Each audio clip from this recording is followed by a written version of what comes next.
એક ફેમિલીના પાળેલા પોપટને ઉધરસ આવતી હતી એટલે તે તેના ફેમિલી ડોક્ટર પાસે લઈ ગયા. એટલે ડોક્ટર કે ભાઈ હું પશુ પક્ષીનો ડોક્ટર નથી, તો કે આને પશુ પક્ષી કયોમાં, આ અમારો ફેમિલી મેમ્બર છે અને તમે અમારા ફેમિલી ડોક્ટર છો એટલે સારવાર તો તમારે જ કરવાની છે. એટલે ડોક્ટર ઘડીક વિચાર્યું, પછી કઈ વાંધો નહીં, પણ પહેલા હું તમને બધાને તપાસી લઉં. એટલે ફેમિલી મેમ્બરને બધાને તપાસીને દવા આપી, પણ પોપટને દવા આપી નહીં. એટલે કે આમ કેમ? તો કે પોપટ તો તમારું અનુકરણ કરે છે, પોપટને કાંઈ નથી થયું. તમે બધા પેલા સીતારામ બોલતા તો સીતારામ બોલતો, જય શ્રી કૃષ્ણ તો જય શ્રી કૃષ્ણ બોલતો, પણ રોજ સવારમાં ઉઠીને તમે બધા ખો ખો કરો એટલે એ તો તમારું અનુકરણ કરે છે.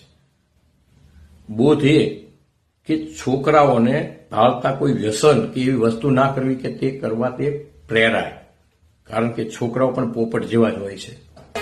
બરોબર છે.